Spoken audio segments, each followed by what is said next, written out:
Shalom, pessoal, tudo bem? Olha só, esse é um vídeo muito direto, específico e claro para contestar mediante critérios individuais e intrínsecos, ou seja, para pessoas que realmente estão se importando não com as polêmicas, mas com a verdade. Tá? Então existem pessoas que não têm esse conhecimento da tradição da escritura judaica e acabam ouvindo algumas coisas, alguns vídeos, alguns comentários, etc. e cedem, infelizmente, tá? A esse tipo de comentário que pode ter um viés errado, e no caso nós vamos expor aqui um específico que está difundido em várias referências talmúdicas que vão ser citadas aqui, que são erradas sobre Yeshua, tá? Porque tem a seguinte frase sendo dita aí na internet: a Torá oral, a lei oral fala contra Yeshua. E você vai ver aqui hoje que isso é mentira, tá? E por que que é mentira? Porque existe um critério histórico que tem que ser levado em consideração, sim, embora nós não vamos focar nele, que é a perseguição da Inquisição, a Igreja Católica. Muitos sábios, resumindo a história, muitos rabinos, muitos líderes judaicos expediram éditos, então, e comentaristas da tradição judaica compilaram comentários para proteger a comunidade judaica de acreditar nesse Jesus nazareno, nesse Jesus da Igreja Católica, que eu também diria para ninguém acreditar, tá? Nesse Jesus romano, enfim. E do que você está falando, Boaz? Então, nós vamos começar aqui agora já citando algumas referências e tratando com vocês esse assunto do qual nós estamos falando, tá? Então, veja bem, existem alguns personagens talmúdicos nos ensinos tradicionais que estão relacionados a essa figura. Não é de Yeshua, é de Yeshu. Yeshu, pessoal, é um acróstico resumido para falar seja apagada a sua memória, seja apagado o seu nome. Quer dizer, é um boicote à figura desse Jesus romano, desse Yeshua romano que estava na época sendo, inclusive, título de muitas perseguições, martírios e coisas horríveis contra os judeus, e isso tem que ser concordado. Tá? Mas a primeira coisa que eu vou citar, e depois nós vamos citar as passagens talmúdicas do Tratado Sotá 47a, Tratado Shabat 104b e outros mais também no Tratado Sanedrim. Mas primeiro vamos falar dos personagens. Tá? Existe um personagem que está especificamente relacionado, tá, à figura desse Yeshu. Não é de Yeshua e você vai perceber isso. Tá? É Yeshu, que inclusive está no Tratado Sotá 47a, mas enfim, veja bem, esse Yeshu ben Prachia, que é o discípulo excomungado, né? Isso está lá no Tratado Sanedrim 107b, está no Tratado Sotá 47a. São manuscritos antigos que não são censurados, mas veja bem, o texto vai relatar que durante as perseguições do rei Hasmoneu João Hircano ou Alexandre Janeu, Alexandre Anai, os sábios da Torá fugiram. Aí chamado Rabi Yehoshua ben Prachia, que é um rabino, e o seu discípulo Yeshu, e aqui esse seria a figura, tá, de Yeshu, que você vai ver que não tem nada a ver, fugiram para o Egito. Ao retornarem, Yeshu tinha interpretado erroneamente um elogio de seu mestre a uma mulher, tá, sobre a hospitalidade dessa mulher, e os dois vão ter um problema ali e Yeshu vai ser excomungado. Esse Yeshu, discípulo de Rabi Yehoshua ben Prachia, vai ser excomungado. Quando ele vai voltar, Yehoshua ben Prachia está rezando Shema e pede para ele esperar. E esse Yeshu entendeu esse sinal de esperar como uma negatividade. Ele não vai me aceitar de volta e foi lá e começou a difundir a idolatria. Então, tecnicamente, Yeshua, se fosse esse personagem aqui, então ele difundiu idolatria. Ele foi o incitador à idolatria. Você não vê isso na Bíblia em lugar nenhum, nem na Brit Hadashah, enfim. Mas vamos vendo lá. Vai prestando atenção para você entender o nível de engano no qual você às vezes vai cair. Só para você ter uma ideia do período histórico, tá? Vamos falar de datas. O reinado de João Hircano I, o Alexandre Anai aqui, que está aqui no Tratado Sanedrim 107b, foi do ano 103 ao ano 76, mais ou menos, antes do primeiro século, antes da Era Comum. É um anacronismo, pessoal, de 100 anos aí para mais, 100 anos para trás, da época que Yeshua veio. Então não tem como esse personagem encaixar na pessoa de Yeshua. Por dois motivos. Yeshua não incitou a idolatria, embora a comunidade católica romana, enfim, tem ele como a trindade, enfim, a gente não acredita em trindade, não vamos entrar nesse ponto nesse vídeo aqui. A gente veio para desmantelar essa mentira que está sendo dita, encobertando ou acobertando esse tipo de comentário que está no Talmud, e muitas pessoas não sabem que isso está lá, que existe esse erro anacrônico histórico que nós vamos trazer aqui, que eu vou trazer para vocês nesse vídeo, só para você não ficar caindo em polêmica, vai estudar a Bíblia, vai cumprir mandamentos e vai se santificar, que é o que você tinha que estar fazendo, tá? Mas vamos lá. Tem uma Beraita também, um ensinamento, chamado, cujo personagem vai ser chamado Yeshu ben Pandira, tá? Isso aqui vai estar lá no Tratado Sanhedrin, do Talmud, e esse Yeshu ben Pandira, que vai estar aqui, deixa eu já falar das datas, enfim, no século I, de fato, é um pouco flutuante na tradição, por quê?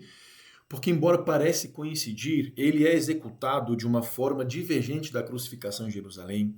Você tem um outro personagem, você vê o tanto de personagem que fala contra Yeshua, e são personagens em pessoas diferentes, né? Yeshua reencarnou aí em várias pessoas, por assim dizer, e um foi idólatra, né? O outro aí foi julgado, foi executado em lodo por um tribunal puramente judaico, e não foi o caso de Yeshua, no caso de Roma, né? Enfim, então vai vendo. Aí você tem o outro que é o Ben Stadá, o de Papos aqui. Por quê? Lá no Tratado Sanhedrin também tem um casamento aí com Papos Ben Yehuda, contemporâneo de Rabi Akiva, inclusive no Talmud. Só que qual é o período que Rabi Akiva, por exemplo, viveu? Lá no período da revolta, por exemplo, de Bar Korvá, Bar Korziba, que foi um Mashiach erroneamente nomeado por Rabino Akiva, né? E foi no ano, pessoal, 110, ali lá para o ano 135, que foi onde ocorreu essa revolta e derrota, enfim. Então são mais de 110 anos de diferença para o período em que Yeshua viveu. Tá? Então tem uma resolução de alguns comentaristas lá no Tratado Shabat 104b que vai quebrar essa geometria de tempo, declarando explicitamente este Yeshu mencionado aqui, né, com Rabi Yehoshua ben Prachia, não é o Yeshu de Nazaré, pois o discípulo de Ben Prachia viveu nos dias de Alexandre e Janeu, o Alexandre Inai, muito antes do período do Nazareno. Tá?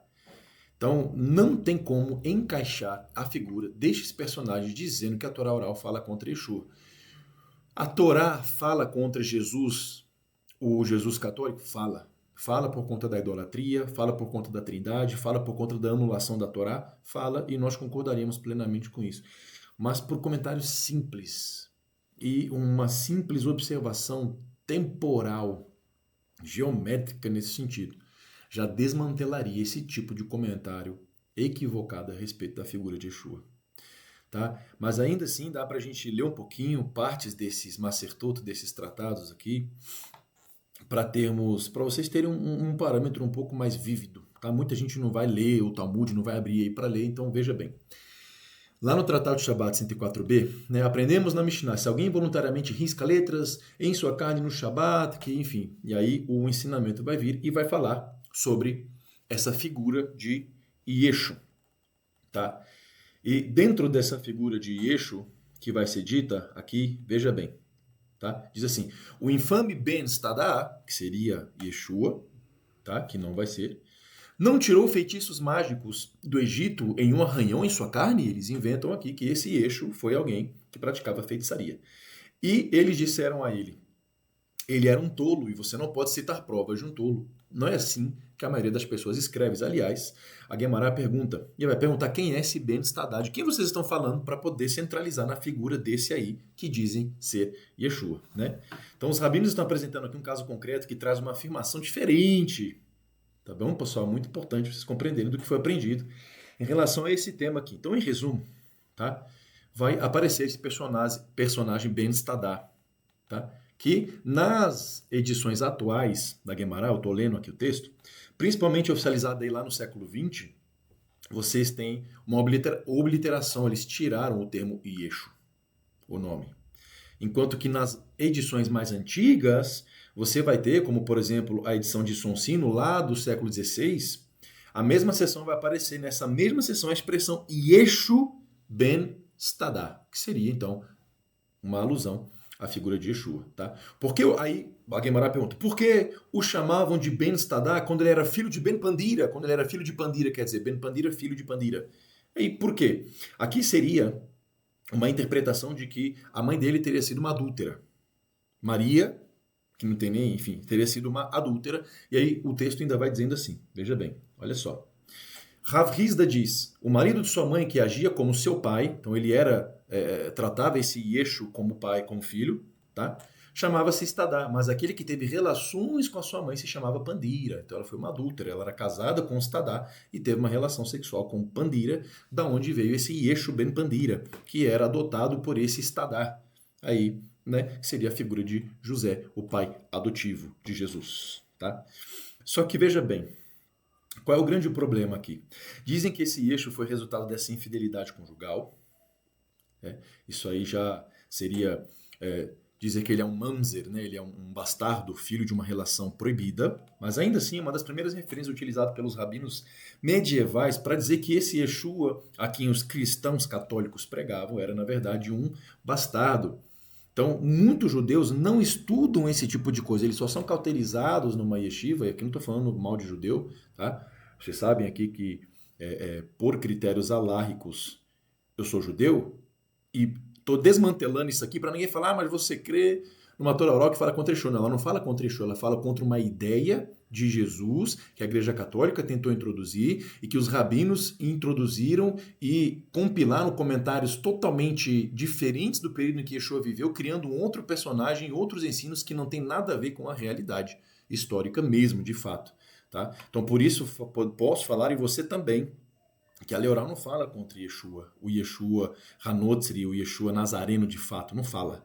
Porque o que fala é de personagens que não estão conectados temporalmente a Yeshua e nem são Yeshua, são uma adaptação textual que tenta ferir e proteger a comunidade judaica interna ali, tradicional, de crer num personagem idólatra, Jesus da Igreja Católica. E aí eu concordo, tá?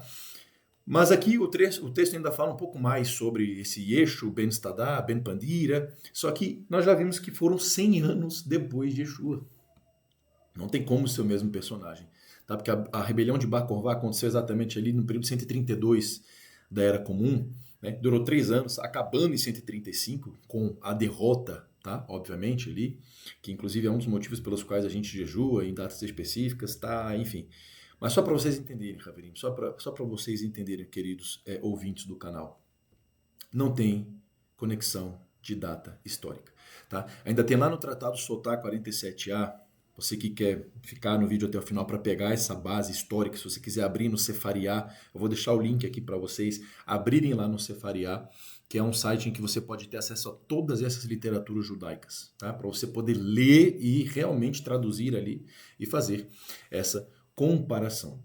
Lá no Tratado Sotá 47a, tem aí uma citação de Yeshu o Nazareno, veja bem. Isso não é como Elisha, que empurrou Gehazi com as 2 mãos, e não como Yehoshua ben Prahia, que empurrou Yeshu o Nazareno de seus alunos com as 2 mãos, conforme nós já citamos aqui. Tá? Então, quem é Yehoshua ben Prahia? Fugiu da Alexandria do Egito, né? Fugiu com seu discípulo, conforme já foi explicado aqui para vocês, mas qual é o grande problema? Yehoshua ben Prahia, esse Rabi Yehoshua ben Prahia, viveu no período aí no século II. Tá? E dentro desse século II, antes da Era Comum, nós estamos falando de 150 anos antes do próprio Yeshua.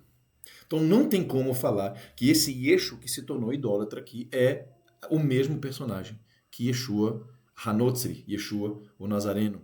Tem ainda numa Mishnah Kalá, no capítulo 3, uma outra citação, só que é datado aqui nessa Mishnah 700 anos, tá? No ano 700 da Era Comum, diferente do Tratado Sotá, tá? Que é no 6º século aí. E veja bem, o Tratado Shabat, que é lá para o 8º século. Para quem não entende de Mishnah, de Talmud, isso aqui vai parecer realmente bem longínquo de se entender, mas preste atenção na informação, foca na informação. Eu não estou focando em aparências aqui com vocês, tá? Estou focando na informação, que é o critério elegível pelo qual você deveria selecionar quem você escuta, não pela aparência, mas pela veracidade das informações, tá? Então, existe, pessoal, um fragmento, tá? Da Brit Hadashah aí, datado dos anos 50 da Era Comum, ou seja, 50 anos depois que Yeshua nasceu. É um fragmento chamado 7Q5. Tá? Esse fragmento datado do ano 50, que foi 20 anos depois da morte de Yeshua, que morreu com 33 anos, tá? É um registro muito próximo dos eventos reais que está relatando, uma pouca distância temporal da obra, do evento relatado do Evangelho de Yeshua, por exemplo, etc. Tá? Porque esses tratados talmúdicos que nós estamos citando têm aí séculos de diferença. E muitos anos, fora os que nós citamos das referências que tentam fazer a respeito de Yeshua, mais de 100 anos de diferença. Tá? Fora o erro informacional também que aparece. Então isso é muito importante aqui citar para vocês, porque ainda tem o Tratado Sanhedrin 43a, né, que é o texto mais significativo aí do Talmud, que trata da crucificação de Yeshua fora dos evangelhos. Do que você está falando, Boaz? Tá? Baseado aqui no Tratado Sanhedrin, da Mishnah, diz assim: Abaye disse, também deve ser anunciado em tal e tal dia, em tal e tal hora e em tal lugar, que é a maneira de execução aqui da pena capital desse crime. Caso haja alguns que saibam, então eles estão falando sobre quando uma pena capital ia ser executada pelo Sinédrio, qual é o procedimento que tinha que ser seguido. Mas aqui ainda você vai perceber o seguinte, que a crucificação de Yeshua em nada está conectada à forma usual através da qual um judeu era executado pelo tribunal rabínico. Por quê? Porque quando uma pena capital ia ser executada, você demorava aí pelo menos uns 40 dias só para poder tornar elegível todo o processo mediante análise dos documentos legais e dos testemunhos para poder depois executar a pena. Quando a pena ia ser executada, ainda tinha um aviso público para que qualquer pessoa que tivesse algum tipo de testemunho que pudesse inocentar o réu, assim fizesse para que eles voltassem a julgar o caso. Por quê? Porque ninguém queria, não é objetivo da Torá que a pena capital seja executada de fato. Sempre ela pende para a misericórdia e nunca para a severidade, nesse sentido, embora ela sim tenha sido aplicada algumas vezes, tá? O que nos traz, obviamente, a conclusão de que nem o método que o Tratado Sanhedrin fala que esse eixo foi executado e nem os personagens citados estão em conexão nem temporal e nem real com a forma de execução com a qual Yeshua foi julgado. Então, assim, é tudo desencaixado, mas quando chega uma pessoa, e aqui eu não estou falando mal de ninguém, tá? Não estou falando mal, mas eu estou falando de você, é o seu erro, é o seu erro. Uma pessoa com aparência que fala de um título que ela tem, você nem vai checar se ela tem título, você só ouve o que ela tem a dizer, porque ela parece ter, e é justamente por isso que eu estou aqui de casaco, camiseta, não estou preocupado com imagem. Você tem que estar preocupado com a informação, porque tem muita gente com aparência aí de líderes grandes do meio judaico falando asneiras, e tem também pessoas que não têm aparência falando informações verdadeiras, como eu estou falando aqui para vocês, porque eu li para vocês algumas passagens do Talmud que tecnicamente falam contra o nosso Yeshua, e que isso não tem nada a ver uma coisa com a outra por critérios históricos e teológicos também datados na própria Bíblia da forma como Yeshua morreu, enfim. Então preste muita atenção e selecione o que você vai ouvir e busque as informações e a veracidade do que você vai ouvir. E eu espero que esse vídeo tenha elucidado muita coisa para que você não caia numa asneira errônea como essa e pare de crer no seu Messias de uma forma tão barata nesse tipo. Fora isso, o que nós pretendemos fazer nos nossos próximos vídeos? Ler e explicar e contextualizar a carta aos Gálatas, que é a principal carta utilizada para falar contra a fé verdadeira que Yeshua viveu e por isso não precisou ficar ratificando ou enfatizando ela com os seus discípulos, que é a fé bíblica na Torá, nos mandamentos. Não estamos falando em nome de religião, mas nós vamos explicar isso aqui, se Deus assim permitir, nos nossos próximos vídeos. Shalom, shalom.